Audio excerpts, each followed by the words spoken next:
मेरे प्यारे देशवासियों, नमस्कार। कोरोना के खिलाफ लड़ाई में जनता कर्फ्यू से लेकर आज तक हम सभी भारतवासियों ने बहुत लंबा सफर तय किया है। समय के साथ आर्थिक गतिविधियों में भी धीरे धीरे तेजी नजर आ रही है। हम में से अधिकांश लोग अपनी जिम्मेदारियों को निभाने के लिए, फिर से जीवन को गति देने के लिए रोज घरों से बाहर निकल रहे हैं। त्योहारों के इस मौसम में बाजारों में भी रौनक धीरे धीरे लौट रही है, लेकिन हमें ये भूलना नहीं है कि लॉकडाउन भले चला गया हो, वायरस नहीं गया है। बीते 7-8 महीनों में प्रत्येक भारतीय के प्रयास से भारत आज जिस संभली हुई स्थिति में है, हमें उसे बिगड़ने नहीं देना है और अधिक सुधार करना है। आज देश में रिकवरी रेट अच्छी है, फैटेलिटी रेट कम है। भारत में जहां प्रति 10 लाख जनसंख्या पर करीब 5,500 लोगों को कोरोना हुआ है, वहीं अमेरिका और ब्राजील जैसे देशों में ये आंकड़ा 25,000 के करीब है।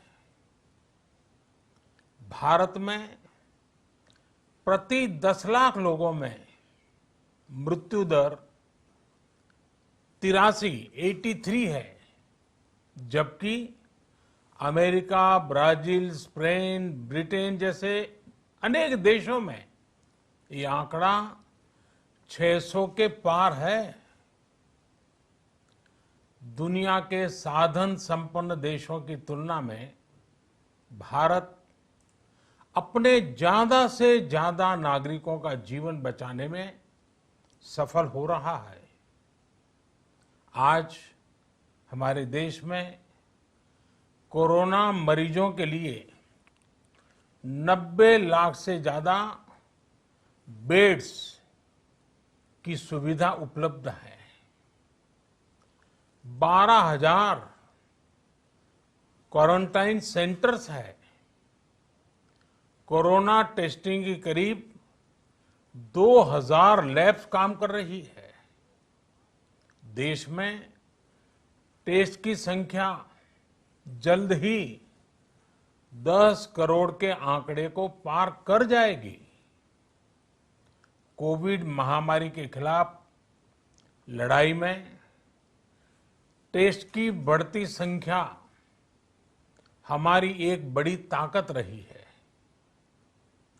सेवा परमो धर्म के मंत्र पर चलते हुए हमारे डॉक्टर, हमारे नर्सिस, हमारे हेल्थ वर्कर्स, हमारे सुरक्षाकर्मी और भी सेवा के भाव से काम करने वाले लोग इतनी बड़ी आबादी की निस्वार्थ सेवा कर रहे हैं।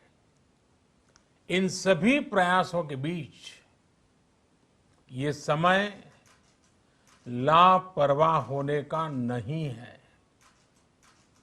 ये समय ये मान लेने का नहीं है कि कोरोना चला गया या फिर अब कोरोना से कोई खतरा नहीं है। हाल के दिनों में हम सब ने बहुत सी तस्वीरें, वीडियो देखे हैं जिनमें साफ दिखता है कि कई लोगों ने अब सावधानी बरतना या तो बंद कर दिया है या बहुत ढिलाई ले आए हैं। ये बिल्कुल ठीक नहीं है।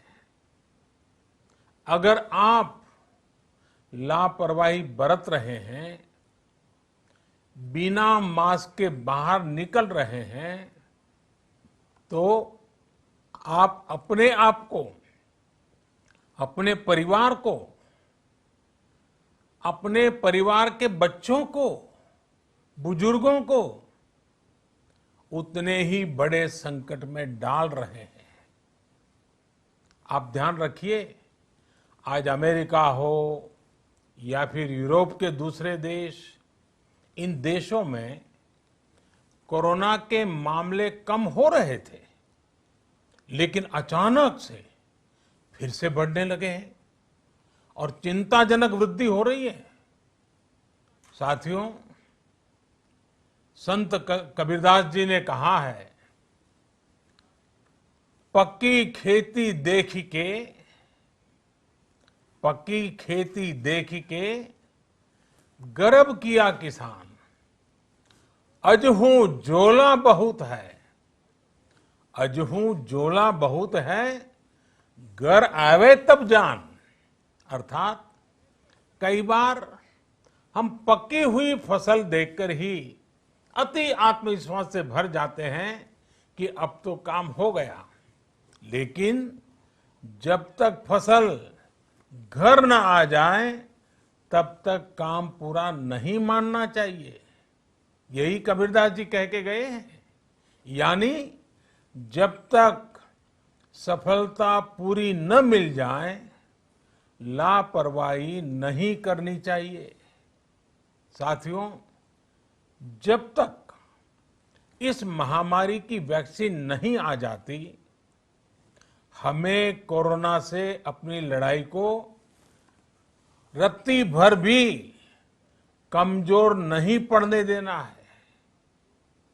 बरसों बाद हम ऐसा होता देख रहे हैं कि मानवता को बचाने के लिए युद्ध स्तर पर पूरी दुनिया में काम हो रहा है। अनेक देश इसके लिए काम कर रहे हैं। हमारे देश के वैज्ञानिक भी वैक्सीन के लिए जी जान से जुटे हैं। भारत में अभी कोरोना की कई वैक्सीन पर काम चल रहा है। इनमें कुछ एडवांस स्टेज पर है, आशास्पद स्थिति दिखती है। साथियों, कोरोना की वैक्सीन जब भी आएगी, वो जल्द से जल्द प्रत्येक भारतीय तक कैसे पहुंचे, इसके लिए भी सरकार की तैयारी जारी है। एक एक नागरिक तक वैक्सीन पहुंचे, इसके लिए तेजी से काम हो रहा है। साथियों, रामचरितमानस में बहुत ही शिक्षाप्रद बातें हैं, सीखने जैसी बातें हैं, लेकिन साथ साथ अनेक प्रकार की चेतावनियां भी हैं। जैसे रामचरितमानस में बहुत बड़ी बात कही गई है, रिपु रुज पावक पाप, रिपु रुज पावक पाप, प्रभु अहि गनीय न छोट करी। अर्थात आग, शत्रु, पाप यानी कि गलती और बीमारी, इन्हें कभी छोटा नहीं समझना चाहिए। जब तक इनका पूरा इलाज न हो जाए, इन्हें हल्के में नहीं लेना चाहिए।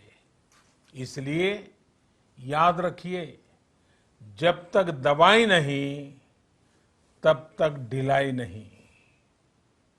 त्योहारों का समय हमारे जीवन में खुशियों का समय है, उल्लास का समय है। एक कठिन समय से निकलकर हम आगे बढ़ रहे हैं। थोड़ी सी लापरवाही हमारी गति को रोक सकती है, हमारी खुशियों को धूमिल कर सकती है।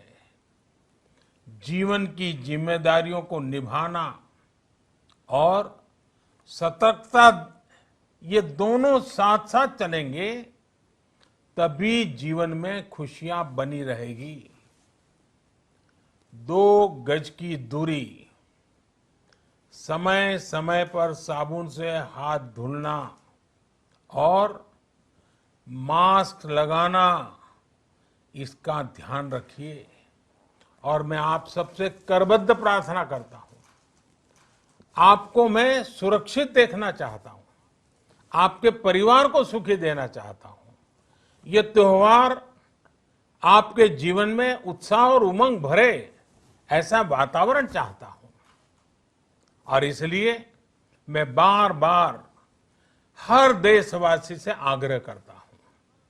मैं आज अपने मीडिया के साथियों से भी, सोशल मीडिया में जो सक्रिय हैं उन लोगों से भी बड़े आग्रह से कहना चाहता हूं कि आप जागरूकता लाने के लिए, इन नियमों का पालन करने के लिए जितना जन जागरण अभियान करेंगे, ये आपकी तरफ से देश की बहुत बड़ी सेवा होगी।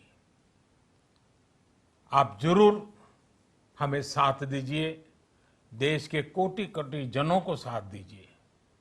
मेरे प्यारे देशवासियों, स्वस्थ रहिए, तेज गति से आगे बढ़िए और हम सब मिलकर के देश को भी आगे बढ़ाएं। इन्हीं शुभकामनाओं के साथ नवरात्र, दशहरा, ईद, दीपावली, छठ पूजा, गुरु नानक जयंती समेत सभी त्योहारों की सभी देशवासियों को एक बार फिर से बहुत बहुत बधाई देता हूं। धन्यवाद।